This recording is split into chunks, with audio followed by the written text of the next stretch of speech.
Pemirsa, Muhammad Mahfud Mahmudin atau Mahfud MD yang saat ini menjabat sebagai Menko Polhukam telah malang melintang berjalan di koridor hukum dan konstitusi Indonesia. Bahkan dalam beberapa kasus yang menjadi perhatian publik, Mahfud lantang bersuara dan tidak jarang membuat jalan pintas.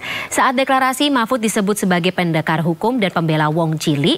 Dan dengan segudang prestasinya di pemerintahan, sebesar apa kans cawapres bagi Ganjar Pranowo ini, terutama dalam mendulang elektoral atau elektabilitas bagi Ganjar Pranowo dan kerjasama politik yang mengusung mereka?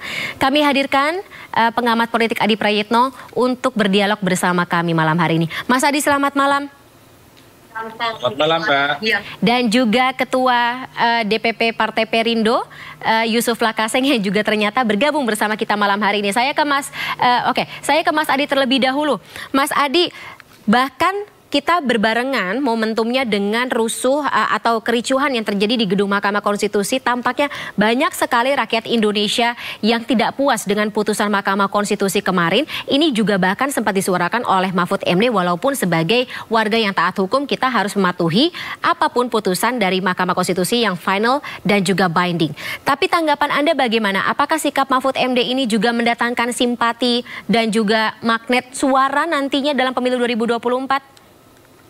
Ya, saya kira dua hal ya. Pertama, Pak Mahfud ini ingin menunjukkan kepada publik apapun keputusan dari Mahkamah Konstitusi itu harus dihormati sebagai sebuah kejayaan demokrasi. Ini kan sikap kenegarawanan yang tidak mudah ya, di tengah begitu banyak publik begitu kecewa dengan keputusan Mahkamah Konstitusi yang terlihat cenderung hanya untuk kepentingan politik tertentu. Bagi Pak Mahfud, ini adalah keputusan dari Mahkamah yang harus dihormati, harus dipatuhi, sekalipun tentu ini merusak keadilan publik ya. Yang kedua, Pak Mahfud kan juga ingin menunjukkan kepada publik sebagai sosok yang maju di 2024 sebagai pendampingnya Prabowo Subianto. Pak Mahfud tidak mau bahwa ada cawe-cawe gitu ya, yang kemudian membuat dirinya didukung oleh teman-temannya yang saat ini mungkin bekerja di Kementerian Menko Polhukam. Pak Mahfud kan mengatakan bahwa siapapun tidak boleh bikin barisan, siapapun tidak boleh mendukung Pak Mahfud. Itu soal dukung-mendukung itu adalah soal pribadi dan bukan urusan soal pekerjaan. Ini kan saya kira satu pesan politik yang diberikan Pak Mahfud MD kepada siapapun di negara ini, bahwa tidak boleh menggunakan instrumen negara, tidak boleh menggunakan kekuatan-kekuatan politik negara hanya untuk mendukung salah satu calon tertentu. Bahkan Pak Mahfud yang saat ini sebagai Menko juga mengharamkan gitu ya kementeriannya untuk berbaris dan mendukung dirinya. Kata Pak Mahfud, mereka harus bekerja profesional, pekerjaan-pekerjaan, ya politik, tidak bisa dicampur baurkan dalam konteks itu. Saya kira ini adalah imbauan moral politik ya, bahwa pilpres itu hal lain, pekerjaan itu hal lain. Oleh karena itu kan biasanya setiap pemilu itu yang dikhawatirkan ada kekuatan politik yang mencoba untuk memobilisasi dan menggerakkan unsur-unsur kekuatan politik pemerintah. Itu yang sebenarnya pesan politik yang disampaikan oleh Pak Mahfud. Ini ditujukan kepada seluruh rakyat Indonesia, ditujukan kepada semua calon, dan ditujukan kepada siapapun yang maju di Pilpres 2024, bahwa tak boleh menggunakan anasir-anasir kekuasaan untuk memenangkan pertarungan politik, karena itu tidak sehat bagi demokrasi. Pernyataan cukup berani ya, mengingatkan Pak Mahfud MD juga saat ini masih berada dalam tubuh atau kabinet pemerintahan. Ya, maksudnya kita tidak bisa melepaskan sosok beliau yang saat ini juga masih terlibat dalam praktik eksekutif di Indonesia. Baik, saya beralih ke Bang Yusuf. Bang Yusuf, ketika deklarasi kemarin Pak Ganjar dan juga Pak Mahfud mengedepankan visi misi dan juga program kerja yang berlandaskan kepada penegakan hukum dan juga pemberantasan korupsi, apakah ini sengaja disesuaikan dengan concern yang saat ini memang muncul terutama di tengah calon pemilih yang berasal dari generasi muda?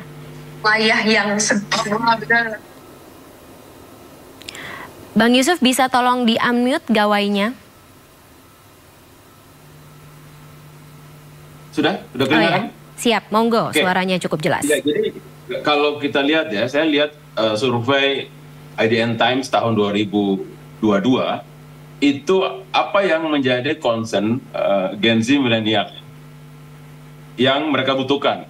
Yang pertama adalah soal kesejahteraan, yang kedua lapangan kerja, yang ketiga adalah soal korupsi. Jadi korupsi itu menjadi prioritas bagi masyarakat kita untuk diselesaikan oleh pemerintahan, baik hari ini maupun yang akan datang. Nah, saya kira korupsi itu bagaimana melakukan penegakannya. Nah, kan korupsi ini ada dua hal yang paling penting, pencegahan dan penindakan. Nah, pencegahan itu yang pertama menurut saya adalah soal ketauladanan pemimpin tertinggi. Jadi kalau presiden dan wakil presidennya punya integritas, ya, tidak cawe-cawe, anti suap, ya, mengharamkan korupsi, hidupnya sederhana, maka di bawahnya juga akan terbangun kultur yang sama. Dia takut, wah ini komandan gue nih nggak bisa nih, kita bisa dihajar nih sama dia. Yang kedua adalah digitalisasi pemerintahan. Jadi semua harus serba digital agar menghilangkan praktek korupsi karena tidak ada perjumpaan antara orang dan orang gitu ya. Meminimalisir itu. Yang ketiga baru kemudian penegakan hukum. Jadi kalau korupsi ini bisa diatasi, maka 2/3 masalah kita beres. Karena kalau korupsi teratasi, kan pemberantasan korupsi itu adalah apa manfaatnya? Yang pertama adalah mencegah kebocoran anggaran. Kalau anggaran nggak bocor, tadinya yang jembatan atau sekolah dibangun hanya bisa dibangun 2 karena nggak ada korupsi, ya, seperti di Finlandia dan Swiss, bisa dibangun sekolah jadi 10, ya. Begitupun kebocoran anggaran bisa dicegah sehingga makin besar anggaran untuk pembiayaan sosial, pembiayaan pemberdayaan. Nah, yang ketiga adalah ada efek jerah di situ sehingga terjadi reformasi birokrasi yang serius. Birokrasinya nggak cawe-cawe lagi proyek yang itu menyebabkan korupsi. Nah, kalau ditanya Pak Mahfud ini apa nilai elektoralnya? Nilai elektoral Pak Mahfud menurut saya adalah justru di integritasnya. Ya. Orang butuh, kita semua ya, semua kalangan, semua kelas sosial butuh orang seperti Pak Mahfud dan Pak Ganjar. Mereka ini menjadikan pemerintahan ke depan itu semua berada di ruang yang terang. Korupsi itu kan terjadi karena ada pengambilan keputusan di ruang gelap.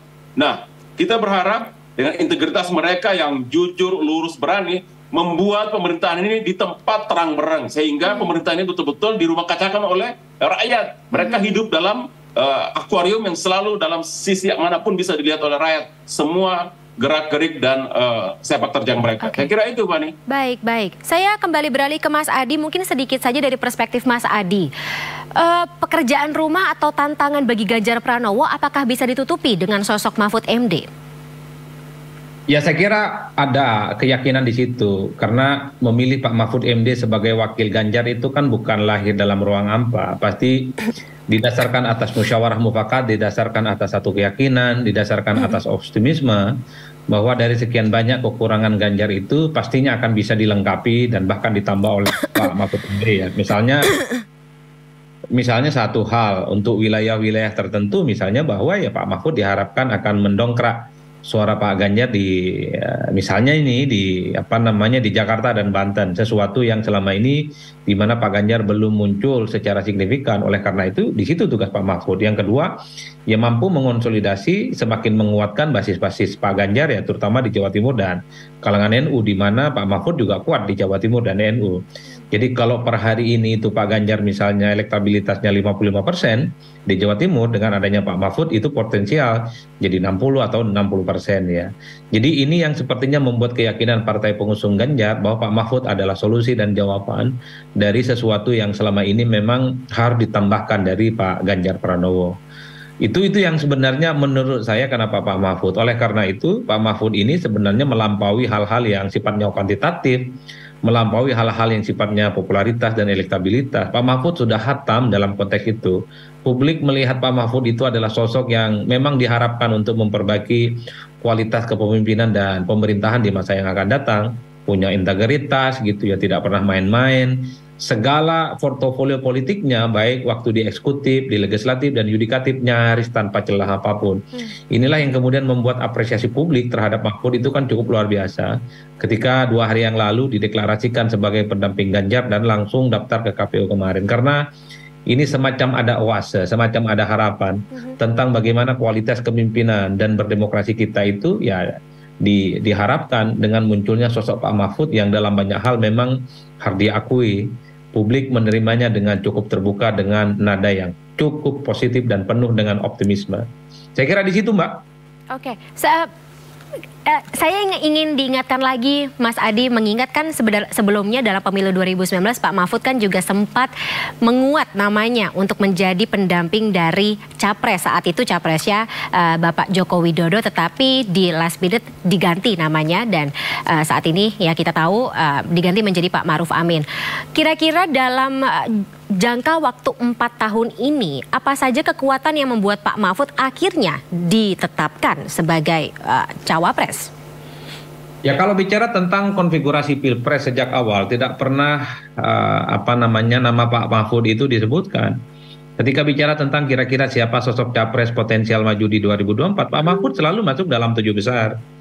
Itu satu hal. Yang kedua, tidak bisa dibantah juga dalam banyak hal memang perlu kita sampaikan bahwa Pak Mahfud ketika bicara soal siapa kira-kira cawapres potensial di 2024, maka sangat mungkin Pak Mahfud itu ya sebagai sosok yang juga punya kesempatan maju bertanding.